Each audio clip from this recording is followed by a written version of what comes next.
গিয়েছিলাম আমি শুধু চিকেন আনতে, এই যে এইটার মধ্যে আছে চিকেন, একটু বোনলেস চিকেন আনতে গেছিলাম। আর শীতের দিনে যা হয়, বাজারে এত সুন্দর সুন্দর ফ্রেশ সবজি দেখলে নিতে ইচ্ছা করে, তাই কি নিলাম দেখুন, এই যে দুটো বড় বড় বেগুন, এই দেখুন, এই বেগুন না পোড়া খেতে খুব ভালো।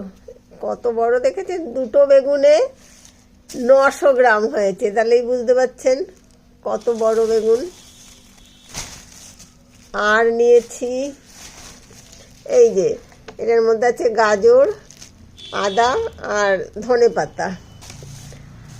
আর বড়ি এনেছি, বিউলির ডালের বড়ি, শীতের দিনে বেশ ভালো লাগে পাঁচমিশালি তরকারি বা পালং শাকের তরকারি বড়ি দিয়ে খেতে। আর এই ফ্লিপকার্ট মিনিটস থেকে আমি ওটা কাল এনেছিলাম, এখানে রয়েছে আর তুলিনি এখন। ওই অরেঞ্জ এনেছিলাম, একটা আমি খেয়ে নিয়েছি, এই যে আর দুটো আছে। আর পেয়ারা, ওই 500 পেয়ারায় 3টে হয়েছিল, এই যে বড় বড় পেয়ারা, এটাও সকালে আমি একটা খেয়ে নিয়েছি। আর এনেছিলাম এই চায়ের জন্য, কেউ আসলে তো চা দিতে হয়, এই মিল্কটা টেট্রাপ্যাক আনলে যেহেতু অনেকদিন রাখা যায়, কারণ আমি তো দুধ চা খাই না, তাই ব্যাস। এবার আমি শুধু ভাত আর